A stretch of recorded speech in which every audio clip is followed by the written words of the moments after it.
So, hi, sorry I'm late. We're going over Deaf Noodle's proof video. Okay, I know I'm late, and I said I was going to do it like a week ago, and I actually did. I just reacted to the wrong video. So, and then I got frustrated and lazy, and then I procrastinated doing this. So we're doing it now. And, you know, I might edit here or there, but I don't think I might. Because we'll just make it basically a live stream, or BALS for short. Anyways, let's get into it. So ahead of this part, son of a bitch, I clicked out of it. I'm so stupid. Ahead of this video is Deaf Noodles going over Red Bar, planning the insurrection with his fans and saying like, you know, if you buy a ticket, show a screenshot and I'll DM you with the deeds. And I guess that's Deaf Noodle's way of showing that Red Bar planned to incite a riot. So fine. I mean, if that's the way you take it, but I don't know. I just think it was more of a plan to, you know, really piss you off, which worked. But anyways, let's get into it. Before the show, before anything got announced, without any kind of preparation or anything, and he just showed up and did this. All right, I'm outside Deaf Noodles' place. I was invited. Was not invited. I went over this already. In fact, we'll go over the DMs in a minute. Hi, Deaf. So, everybody pretty much was invited. You told every troll, any hater to come and show up, like pull up or shut up, right? So pretty much everyone. I was invited, really. I was invited. Salvo was invited. Keemstar was invited. Nicholas Diorio was invited. They were all invited, you know. But also, he showed up as a performer. He said, yo, I want to perform. And you were like, sure, come on. So what do you call that when you say, yeah, come over? Is that not an invite? It's common courtesy to give your guests a tour. Can I have a tour of the club that I'll be performing at tomorrow? I'm performing tomorrow, Deaf. I want the tour. I usually don't give tours to comedians who show up for the show. Like most comedians show up 15 to 20 minutes before the show. You don't show up the day before, film yourself, and then post it on. I'm going to stop right here because he does that a lot where it's like, oh, this doesn't really happen. This doesn't usually happen. Robin Tran, who's an actual comedian, an established comedian, proved you wrong, because when you're doing a roast battle, you actually have a 2-week planning time ahead of time. So 2 weeks ahead of time, you say, hey, this is the person you're roasting. You know, if you want to, you know, meet up and get to know each other so you can roast better, other than you look like my cousin if he was a girl kind of situation. That mess of the first one. There's a lot of prep and planning. And also, most of the time, if someone's going to perform at your club, usually at least the day before, you give them a tour of the facility so that they can get used to the stage, so they can get acclimated to where's what, and, you know, where's the audience going to be, where's the, you know, anything. But that's a lot to expect from someone who couldn't even prep their employee on going to fucking Coachella. Someone who didn't even prep themselves on going to Coachella. Oh, sorry, not Coachella. Burning Man. Holy shit. Now I know why people don't do live streams. But I'm not editing this. Line for clout. This is literally, like, this is against every sort of protocol of shows. You're being rude to your guests. They went very far. Against the protocol of yours, whatever you're doing. If you're trying to do something new and totally different from every other roast battle show, fine. Or, I don't know, maybe you've been to some, because Steven agrees with this too, and Corey says it, so I don't know if they're yes men, or they've just been to other hole-in-the-wall comedy shows. But if you're trying to build your club into something reputable, then I would think that you would want to mimic popular comedy clubs, right? not hole in the wall, no name comedy clubs, right? So I don't understand this whole, this doesn't happen. This never happens. Like, maybe for you and your, like, new niche comedy club you're trying to make, but in actual comedy clubs, established comedy clubs, performers get at least get some kind of planning.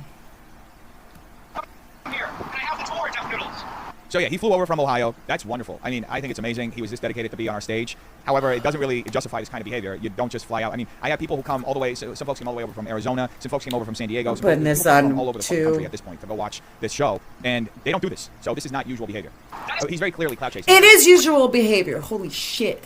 Maybe not for you and your, I don't know, hole in the wall other comedy clubs. The Laugh Factory. You've gone there. You know damn well. Unless, like, maybe on the guest list, if somebody else that's performing and that's on the list is bringing a guest, of course they're not going to be informed, and they're not going to get the tour, and they're not going to get the prep because they're not on the list, and the person running the show knows nothing about them, right? So, like, say you, Dennis, say you were a performer, right? You were on the list, you were scheduled, the comedy club knows who you are, they already talked to you about everything, they gave you all the information, right? And you were going to bring me as a guest with you to perform if they let me, right? Because guests aren't guaranteed stage time, right? But if it comes down to it, they may be able to get it, right? Then I would have to depend on you to give me information because I'm not going to get it from the club, or I can call the club and try to get it. But basically you would be the one giving me the information and prepping me, which we all know how that went with Tiana. But typically you knew Salvo was going to be performing, right? So you're the comedy club person. You put Salvo on the list, right? And he's going to be performing. He was the title card, right? So, yes, he should have been prepped. He should have been told, he should have at least been told whether or not he would be able to get accustomed to the club prior to the show at some point in time. If you didn't want to let him in, he should have been told, hey, I'm not going to let you in until all the audience members come in. If you didn't want to let him in the green room where all the other performers were, you should have told him, hey, the other people aren't comfortable with you, but you didn't prep him for shit. So he's going based on what typically happens, whereas you're going based on what you want to happen, right? So, I came traveling long journeys from the tour office that I'll be performing at. I was invited here. Again, not invited, was not ever told to come to my office. In fact, let's look at the DMs leading up to the event. So this is from the very beginning, it's book me, it's Salvo Pancakes, I'll be there to roast you. Okay, let me know. We're doing the show September 2nd, we'll schedule you against me. I'm letting you know. Boom! There's the invite. Him saying I'm invited does not mean I was invited that day. He was invited to your club. He was invited to be a performer. So I don't know if you're just dumb and you didn't put two and two together when he says I was invited. I don't know if you were too stupid to be like, oh, he's talking about to the show, right? Or you're just being disingenuous. I'm more than likely going to go with the second option. I'll be there. Okay, so you don't want to do the roast battle, you just want to be here. I want you. I'm flying from Ohio. Hope you don't bail. Confirm, I have a slot against you. I want your blood. And then I said, I confirmed. Yes, confirmed. Beautiful. And then I guess he was asking about a tweet that my co-host tweeted out. And then he said, what's this about? You've been begging for YouTubers to come, right? Get off Twitter. Yeah, I don't know what that. Honestly, I don't have time to keep following all this shit. I know that people were annoyed by a tweet that one of my co-hosts tweeted out, but he then says, in LA, you're doing your pod today. Want to cut some promos, get the internet talking. So obviously I didn't see the shit. Then he immediately, like less than an hour, just about an hour later, posted this and said, open up now. I mean, this is the video of him outside my business. I have no obligation to open up, and honestly, I didn't even fucking know he was outside my office until later. Like I said, my studio is in the back of the building. I can't hear what's happening in front. I can barely even hear the sirens from the fire department when they're going by. Anyway, with that being said, there's another aspect of this that should be looked at. One of Salvo's friends from Chicago, his name's Mike. He hosts a show called Red Bar, Scars Club, whatever the fuck. Oh, public access show that really I jumped the gun. This is where he goes over all the Red Bar shit. So we're just gonna. And anyway, because it's stupid. Blah blah blah blah blah blah blah blah blah blah. Oopsie. You can tell it's just the first two guys at the front right here chanting with him, like nobody circus or disrupt it in some kind of way. Which brings me to the night of the show. On the night of the show, Salvo appeared, obviously very excited to be here, and this is what happened when he first arrived. You can tell it's just the first two guys at the front right here chanting with him, like nobody else. Like, look at the. There's video evidence showing that the entire fucking line was chanting with him. And it wasn't the first two people. I'm sorry that your camera only goes so far. But there's video evidence to prove you were wrong. It's just the first two guys. By the way, this guy is married, apparently has children, traveled all the way from Cleveland, Ohio to do this, and had his own security guard. I know a lot of people were saying that I had my own security guard jump in there. We're going to look at that later. But he brought his own security guard. I had 4 security guards there. I had an EMS because not only was I getting swatting threats, but people were also threatening to fake having seizures. So I brought an EMS in case somebody faked it, and you know. So I have all my bases covered. Anyway. Salvo pancakes, beta bat. Hey, security, you can't be here. What are you doing? And you're a Keemstar's employee. Look at people looking at him through the window.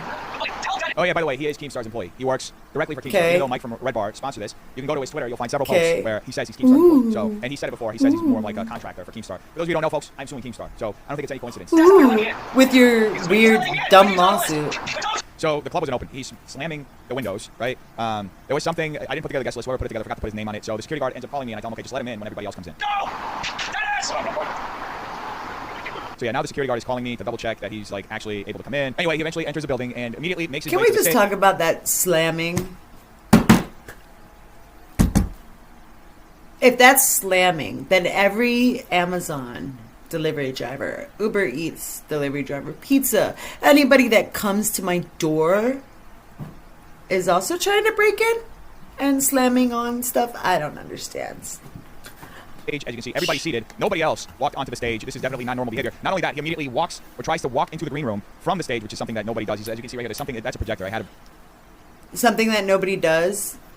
That's funny, because if that's the case, then why were all your performers in the green room? If that's something that nobody does. Introducing the show at the beginning, and he's just going through the projector. There was also a curtain behind, so he and somebody stops him and pulls him away because he's not supposed to be there, and I'll tell you exactly why in a minute. Oh my god, that somebody was his videographer that came with him. Oh my god, like pull him away? No, no, but that's not somebody pulling him off the stage. That's his videographer. That's the person that he brought to record everything. We had some issues with security. This was somebody who was helping out and just ended up stopping him. Security wasn't covering the inside the way they should have been covering it. I asked for somebody to be actually on this side, and obviously it's not getting done. They weren't taking care of the situation. There were a lot of growing pains with this. The show. I learned a lot. Definitely we're going to do a whole bunch of different things different on the next one. Now, a few people online were confused why I didn't let him into the green room. There's a very specific reason why. Because he was live streaming on Hollywood Boulevard throughout the day on Friday. Not only getting people to call me a pedophile, which honestly, I don't give a flying fuck if he's doing that, but he was also antagonizing my co-hosts, people who were on the show. He was walking up to people and African Americans and calling them, every single one of them, Steven. And he already has been antagonizing my co-host on my podcast for a while. I didn't want to have a volatile situation in the green room. As you can see, things were already wild enough in the audience, so I preferred to just have a separation so that, the whole building wasn't. The person that was harassing and, antagonizing your employees that you invited to your show to perform at your show was trying to get into the green room that performers go into, that he didn't understand why he wasn't being let in because you didn't tell him anything. You didn't tell him that you were going to let him in with the rest of the audience. You didn't tell him that he wasn't going to be able to see or enter the club until the rest of the audience was able to as well. You didn't give him any information, and then you act shocked when he's trying to do what all the other performers are doing. burning down, essentially, which honestly is what it felt like they wanted to do. As you'll remember, I shared an email that I got from Mike David from Red Bar leading up to the event about 10 days before it, where Mike said, "We are going to shut your shitty event down. I hope you have insurance on that Dumpy Comedy Club." Now, Mike denies that he sent this email. However, considering all the Facebook posts, considering all the antagonism that was coming from Salvo leading up to the event, considering what everybody was essentially doing, and considering what actually ended up happening at the show, I do believe that this came from Mike from Red Bar. And, you know, he may deny it now, maybe So, in the beginning, like I said, I was talking about the Red Bar discussions, or I skipped through it. But anyways, in those, Red Bar was like, "Oh, show me proof that you purchased a ticket, and then I'll DM you with the deets, like on the low," right? So if he was going to keep everything secret, why the fuck would he email you with what his intention was? I don't make that make sense. Oh, I'm going to keep it real secret. I'm not going to tell anybody exactly what's going on publicly, but I'm going to email the guy that I'm planning something against. It just doesn't make sense. Doesn't make sense. Scared. He was scared leading up to it that, you know, something could happen and get out of hand, and then he's like legally or criminally liable. But, you know, I do believe that this came from him. Anyway, Salvo eventually sat down. He seemed to relax a little bit, but that wasn't enough. He kept trying to break into the green room to get into the space behind. We were setting up everything for the stream, allowing people to have some time to settle in, but he clearly... He's looking through the window. There's a window, right? I'm pretty sure it's the window. There's a curtain. But also, if not, if he's looking at the door, I can't remember. But is jiggling a door handle trying to break in? Is knocking on a door trying to break in? I don't see him pulling. I don't see him like trying. I don't see him ripping down the projector. I don't see any of this breaking in. Like, does he have tools? I didn't see him. I was there. I didn't see him with any tools trying to break the lock or break the doorknob or anything like that. So where was this breaking in? Because was it just him jiggling the doorknob and knocking on it? But also where he was supposed to be, because that's where all the other performers were? He was unhappy with this whole situation. You see him there just yelling at my security guard. At this point, I put a security guard right there between the wall, since he was clearly trying to break in, and he's just yelling, demanding to be let into the green room. I wasn't going to let him in because, honestly, like I said, I didn't want him antagonizing or causing issues behind the scenes. Here, I still love that he's like, "Oh, this guy tried to pull him off the stage, you know, I got help, you know, to pull him off the stage." And he tried to antagonize one of my workers, which was the bartender, and his antagonizing was him asking the bartender for some water and saying, "Do you have a liquor license?" Was that antagonizing? I don't know. But also, like, what? He's watching the guy that he said some guy tried to pull him off the stage as if it was, like, not Salvo's employee. Okay. Another person was working the event. Here he's, again, walking around. You know, as you can see, nobody else. He's the only one on stage outside of this man who's filming for him. Salvo's the only one. Nobody else in the house. Everybody's seated. Everybody is, because this is proper. Everyone's seated because everybody else is an audience member. They are not there to perform. They are not there to be on stage. Salvo is. He's there to be on stage. His being there was different than my being there. I was there to watch the show, and it was very entertaining. I very much enjoyed it, thanks to Salvo, of course. But, you know, Salvo wasn't there to watch a show. He was there to be a part of a show, you know. So normally people that are a part of a show don't sit with the people that are watching the show. There's a difference. I guess I don't know if that's the word, but this is how you act when you go to a show. Yeah, right? It doesn't matter as an audience member, standing back here watching everything happening. Where? So, this isn't, you don't walk up on stage and start making demands and trying to the person in the back. Okay, this is what was happening, and you know, I guess he's interacting with the chat or looking at the chat right here, and you know, everybody is watching him because I guess it's, you know, the thing. He was desperately wanting attention, and he now certainly got it. He was saying "fuck deaf noodles," which is fine. I joined in on several of those chants. Yeah, "fuck deaf noodles," all that shit. Oh wait, got his hold on. Limelight right here, really enjoying. So that guy was a comedian that just left. Hold on. How do I do this? bar. He was saying fuck deaf noodles, which is fine. Watch the door. Yeah, fuck deaf Look, noodles, all look, that look, shit. look. And, you know, he's got his little time in the limelight. So the guy that just left, that's a performer? That wasn't an audience member? Because that's funny. Because, you know what happens when you go outside that door and churn, you know, go down the, you know, where, not where we were lined up this time, but where we were lined up the first time. If you go down there, guess what's there? The entrance to the green room. Just saying.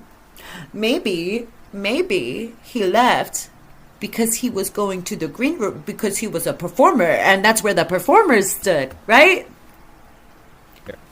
Really enjoying his 15 seconds of fame from a person as relevant as me. But yeah, this is really what happens. And then so before this, all of this happened leading up to this, and I ran an intro, which was just essentially like a supercut of things that were said and talked about beforehand leading up to the show. And after that finished playing, Salvo gets up out of his seat and he's once again, you know, leading a chant. And he's saying red bar. He's getting a FaceTime call from his mic. He's I guess FaceTiming him, and I come out and I push him. As you can see, I pushed him back into his seat. Now there's a lot of speculation. There's this angle right here from this person who's also a troll and has an entire account dedicated to cataloging everything I do and all these shows and framing everything in the Ew, that's where I'm sitting. Oh God, I looked really fat. No matter what I do, I'm so wide. Look at these shoulders. Look at these shoulders. You know what's attached to these shoulders? My fat, stupid back. God damn it. I'm the weirdest fucking shape. It's like wide, and then cinched in waist, and then wide. And that's why I wear baggy clothes, because the only other option is like super tight clothes, but then there's my stupid back. My stupid, fat, stupid back. I look like a fat ass anyways. Let's stop hating on myself and looking for compliments. Anyways, my whole Twitter is not dedicated to you. Yeah, you don't give me enough. You don't give me enough clout to dedicate anything, my whole of anything, to you. So... unfortunately, all my clout came from Salvo. Wasn't from you. Nope. Because I've tweeted about you quite a few times. I did. Didn't really get anything. No traction. I could understand why you thought that, though. Because there was a period of time where I was tweeting everything about you. But then, in that case, if what I did, all the times I tweeted about you, means my whole account is dedicated to tweeting about you, then doesn't that mean your whole account was dedicated to tweeting about James Charles? Just saying. Worst way possible. But anyway, her angle is the one that really went viral. Yes, it did. And I push him back to his seat, and immediately look at what he does. This is what people were saying. Yes, Dennis hid behind his security guards. So from this angle, you can see exactly what happened. So I pushed him, and he falls back on his seat. Falls perfectly. He's fine. Then he immediately gets up and turns to a security guard and starts pointing for a security guard to come after me. And then what happens? His security pushes me back, and then Corey, who's my co-host, you know, the moment he comes in, and you know, people were saying that I was hiding behind security. I was trying to essentially get back. He even slaps my mic over there, and then his own security is keeping him from attacking me. You can say whatever the fuck you want about the situation. At the end of the day, I don't give a flying fuck. I'm just giving my side. At this point, I know that there's a larger narrative of people on the internet who don't want to hear my side. The narrative is so strong that they even got moist critical. Who at first was kind of impartial about this whole situation, saying that, you know, if you go to an event, you purposely try to he's heckle gonna and harass, cry. you know, Oh and no! all this stuff, and he, like, the next day, because he got pressure from, you know, the usual suspects, he took everything back. You know, so there isn't really room for me to even speak at this point. But I'm just saying it just so that there's some record of my side. Salvo, after the fact, said that he was going to go to the hospital, that he had dislocated this before. I could barely fucking walk the way that he was walking around the stage during the show. Also, that's bullshit, okay? Because my best friend always dislocated her shoulder, okay? Now, it wasn't a disc, but she always dislocated her shoulder. Like, it popped out of socket often. So, my dad's dislocated his disc quite a few times. And he still went to work. So maybe you're just a pussy?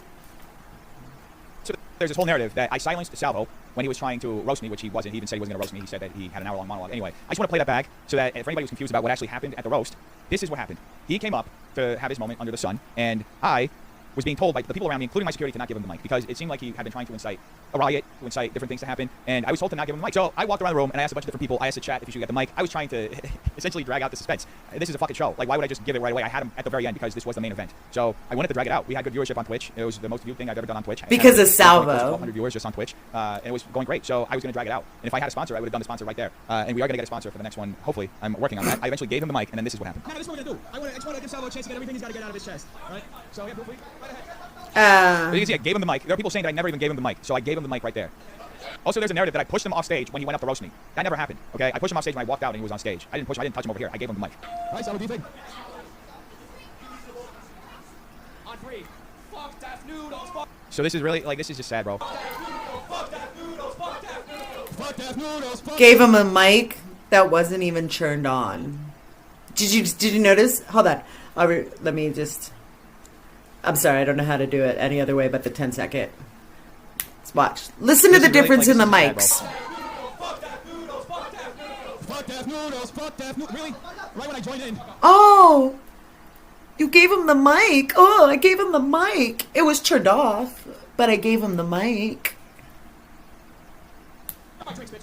Listen, I'm not gonna stand up here like every other hack comedian LARPer, and is playing Joe Rogan Experience with the fake Joe Rogan on the podcast and that they're real comedians. I'm not gonna do that, so I'm gonna monologue for about an hour. Oh. So obviously he chickened out of doing. No. roast. He just immediately chickened out. He said, "I'm not gonna roast anybody. I'm not gonna do." You literally pushed him off the stage. At that point, everything was off the table. Everything. You can say whatever you want about why you pushed him off the stage, but I'm sorry, if someone doesn't lay hands on you, then you don't have a right to lay your hands on them. Okay? Point blank, period. Be a fucking grown-ass adult. Jesus Christ. Did your parents really spoil you? Is that what was going on? Is that what happened in your life? That you grew up really spoiled, getting whatever you wanted from mommy and daddy? Did mommy and daddy pay for everything? Is mommy and daddy paying for this? Is that what's going on? You know, like, you just seem spoiled. You seem extremely spoiled. And it's quite clear. No. I mean, bro, really? This grown man really is. That is Noodles. That is Potoso. Is a 40-year-old man. He lied about his age. Oh, you hear that? This Did you is hear so that? No, he's not. Guess who said that? Def's fans. Def's fans that he let in during the roast battle that they did not pay for. You know who said that? Miss May. Yeah, the one I made a video about before. That's who said, no, he's not. That was Miss May. You know what Miss May paid for? The Friday show. You know what I was in? The roast battle. You know where she shouldn't have been? The roast battle. So why did someone who paid for the Friday show get access to the roast battle? If I purchase tickets for the Friday show, do I get access to the roast battle? Is that how that happens? Is it a 2-for-1? Because if that's the case, I paid $20 for the roast battle. I also bought a ticket for the Friday show. Guess how much my Friday show ticket cost? $15. Some people in there paid $50 for the roast battle. Guess how much the Friday night show cost? $15. So are you going to refund me my $5? Are you going to refund the people that paid $50? So that the roast battle tickets equal the amount of the Friday show? Since you let the people from the Friday show into the roast battle? Yeah? And if you want to be like, well, the roast battle was running late, whose fault was that? Whose fault? Was it ours, the patron's fault? No. No, it wasn't. Was it Salvo's fault? No, it wasn't. Whose fault was it? Oh, it's the business manager's fault. Yeah, it's your fault because you're the business manager. So if you don't, I don't know, time everything correctly, the only person who's at fault is you. So I want to know, why are you being so scammy lately? Yeah, because that is kind of scammy. Scammy and scummy. to allow people who didn't pay for a show that cost more into it. They paid. I really wonder, because I had bought that $15, and I had intended on staying for the Friday show, right? So I bought 2. I don't know. Who did I put the name under? Well, we'll figure it out. Anyways, I put it under some weird name. I think I put it under like Andrew or something. I don't know. But yeah, because I don't use my real name when I buy the tickets. But yeah, I bought tickets for the Friday show that night. Because I intended on staying for it, but it was just so bad during the roast battle that I was just like, fuck it, let's just go home. And then, of course, I almost got attacked outside your club. Anyways, but yeah, fucked up that you let them in to a show that they didn't pay for. Let's carry on. That he comes immediately for that, because that's one thing that I make fun of myself. I mean, this is how good this guy is. What he does. He called everybody a hack, and then he immediately goes for the most hack joke about me. This is how unaware and absolutely hack-like he is. He doesn't know. He's like going for the most. Bro, I make jokes every fucking day. I must have made 3 jokes yesterday just on Twitter about me being like 88 years old, bro. I make jokes every day. Like, please go for something original, please. He's a 40-year-old man. Of all people, you have no right to tell anybody to make an original joke. You, who for almost like, 2 months, made the same Keemstar joke in every single daily video, are going to tell Salvo Pancakes to come up with an original joke? So what's that? You make daily content. You did the same exact Keemstar joke every video, every day, for like 2 months. I'm just saying. You don't have a leg to stand on, my guy. And you see how he's getting shook up now that he's getting heckled himself? Now that my fans are yelling. Also, there was another fan that we kicked out. The people who came with Salvo. Your fans that weren't supposed to be in there because they didn't pay to be there. During his set, that's why he was getting heckled. No, those were. Do you know where those fans were standing? Look at my other video. They were standing in the middle, right, of the club. You know why? Because there was no seats for them. You know why? Because they weren't supposed to be there. Because the people that bought tickets for the roast battle filled every seat. And then Dennis let people in who paid for the Friday show. I'm irritated about it. Now I want my $5. Heckling him, and he couldn't take it. As you can see, the room is still full. Look at all those new people standing at the door. Oh no. Oh, you guys remember the old clip? Yeah, it was pretty empty over there. Look at all those people for the Friday show. Everybody who came to Salvo leaves as soon as, you see. He looks over to me because he's getting heckled. He can't take it. He's looking over to me. Look what I say. He can't take it. He can't take it. You didn't even, like, oh, should he have been like, oh yeah, boo Salvo, yeah, like you did? Is that how you handle being roasted? Is not show up, push someone, and then like, include yourself into the little fuck death noodles rant? Is that how you take it? Because from my point of view, you couldn't take it either. You took it worse than Salvo, because I don't see Salvo turning around and pushing you or putting his hands on you. So really, who's the one who really couldn't take it? I had to deal with this the whole show. You're complaining? You're complaining about a little bit of heckling? Like, the dude couldn't take a little bit. I had to deal with it the whole fucking show. And all of a sudden, he gets a little bit of heckling. He's already pussying out. I had to deal with this the whole show. Dennis Noodles is the only person. Also, his mic's not on. Your mic is on. So, when you're getting heckled, and if you try to heckle back, your voice carries over everyone heckling. because your mic is on. So there's that. And you turned off his mic because you couldn't handle his heckling.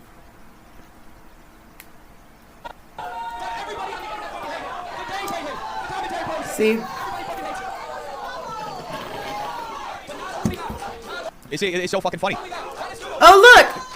Hold on. Let's see if they show up again.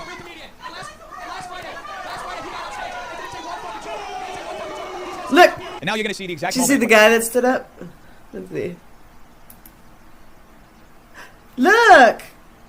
It's our guy. Yeah, the guy that, you know, you helped scam money out of your fans from. Yeah. That was a nice story. Let's go on. Carry on. Where he has his mic taken away. And as you'll see, look, I'm looking over here. I'm like looking at the audience doing something completely different. Keep an eye on the security guard. This is the security guard, by the way, is this guy over here.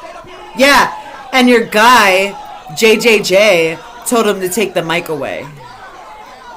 His own security guard, Salvo's security guard, is right here. I'm just like standing around. He's confronting the security guard. Like, I don't even know. At this point, honestly, there was so much shit going on. I was sweating buckets. Just kind of how I'm sweating right now. The office is hot. It's been 110 degrees here in Los Angeles. So my dogs are like sweating too. Like right now, it's hot. I have air conditioning, but it doesn't. By the way, you remember how Def Noodles said that multiple people tried to get him off the stage prior to Def Noodles coming out? That was one of the excuses for why he pushed Salvo, was because so many people told him to get off the stage, and he just wouldn't do it. And we saw one person tell him to get off the stage, and it happened to be the guy that was with Salvo. Just thought I'd bring that up again. The 110 fucking degrees is a lot. You know what I mean? Anyway, this is what happens. 3 strikes! 3 strikes, you're out! Let your little scammer friend tell him what's what. So, yeah, I mean, he pulled up. He didn't say anything. He was just saying that he said, fuck Def Noodles. He said, I'm old. He said, like, literally shit that people tweet at me all day. Shit that I make fun of myself. So, I say that I'm unfunny. I have a whole t-shirt that says that I'm unfunny. Oh, so funny. See him being carried out, and you're going to see exactly what happens. So that's pretty much it. I don't know what else I have to address as far as this. I'm just, at this point... So, that's pretty much it. Yeah. You didn't prove anything. You didn't prove that he was trying to break in. You didn't prove that he was constantly harassing your employees. You didn't prove that he was destroying property, because that was one of your claims, that he destroyed property. You didn't prove anything. So anyways, that's it for this video. Hope you liked it. Don't forget to like and subscribe. And you guys have a wonderful day. Goodbye.